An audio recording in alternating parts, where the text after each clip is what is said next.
వరుసగా 3 రోజుల పాటు రికార్డుల మీద రికార్డులు మోగిస్తూ మోతమోగిన బంగారం ధర కాస్త శాంతించింది. చరిత్రలో తొలిసారిగా 1 లక్ష రూపాయలు దాటిన బంగారం నేడు ఆ మైలురాయి నుంచి దిగొచ్చింది. 10 గ్రాముల పుత్తడి ధర దాదాపు 3000 తగ్గింది. అటు వెండి ధర కూడా స్వల్పంగా తగ్గింది. బులియన్ మార్కెట్లో కిలో వెండి ధర 98,720గా ఉంది.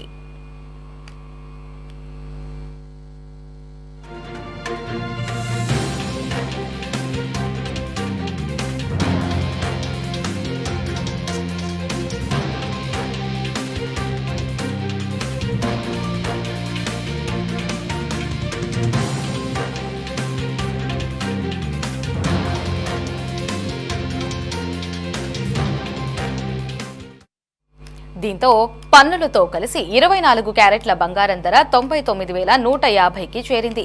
22 క్యారెట్ల 10 గ్రాముల బంగారం ధర 90,150. 1 కేజీ వెండి ధర 1,11,000కు పలికింది. ఇక బంగారం ధర వరుసగా పెరిగిన అనంతరం కొంతమేర రిలీఫ్ అందించింది. దీనికి ప్రధానంగా అంతర్జాతీయంలో నెలకొన్న పరిస్థితులే కారణమని చెప్పవచ్చు. అమెరికాలో ప్రస్తుతం 1 ట్రాయ్ ఔన్స్ బంగారం ధర $40 తగ్గి $3,250 దగ్గర ట్రేడ్ అవుతోంది.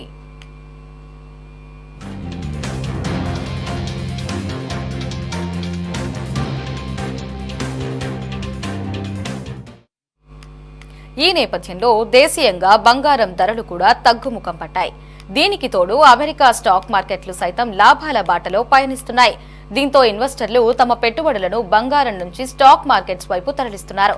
ఈ కారణంగా కూడా బంగారం ధరలు తగ్గుతున్నాయి. అయితే ఈ తగ్గుదల దీర్ఘకాలంగా కొనసాగుతుందా లేక స్వల్పకాలికమేనా అనేది మున్ముందు తేలుతుంది.